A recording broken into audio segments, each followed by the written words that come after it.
tell me about your character Al in this film. Well, he's the main character's dad. He's Tim's granddad, and he dreamt small, and he lost small, and he kind of gambled the money away. And I think his son Neil went, "Fuck that! I'm gonna, excuse me, I'm gonna dream big." Can I say "fuck that"? I just said it.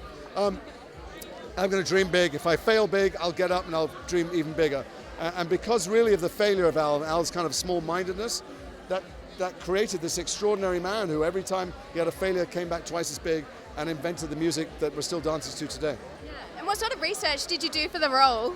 Well, it's his granddad, and it's everyone else. Like, there's plenty of people around who knew him, and I knew where he came from. It's a very specific accent. It doesn't exist anymore, that accent. So I have to listen to old tapes of people from the 30s as well.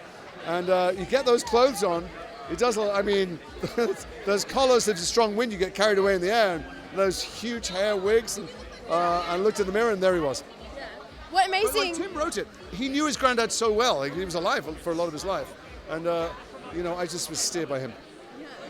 And for you personally, how do you think this film will inspire people to revisit the music of the 70s? Oh, you don't need to revisit the music of the 70s. It never went away. It never went away for me because that was when I was a teenager. But that music is, still around. It's what people are still dancing to today. It's the dance tracks in clubs today. What was difficult for me is I came on the set and I knew there were going to be cover versions of these songs that are, to me, they're in my DNA. I was slightly dreading it. And then I heard them sing. I heard them warm up in the makeup trailer, and I go, Jesus. These covers are amazing. There are cover versions in this that will blow people's minds, I think. And why do you think Casablanca was so instrumental with so many artists? Oh, it was him. It was a guy. I mean, there was a team around him. There were all these people, but it took Steve Jobs to create Apple. There were a bunch of great people, but it took one man's vision.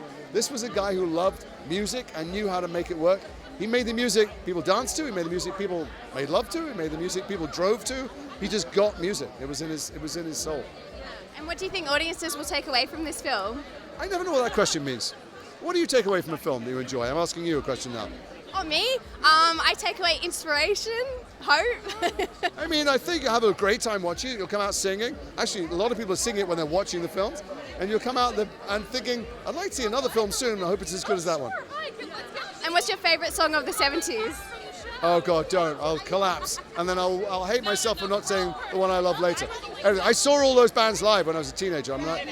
Punk came along, and I ignored punk completely. I was always a disco boy. Yeah, awesome. Thank you so much for chatting, and congrats on the film. Thanks very much. So, what happens next?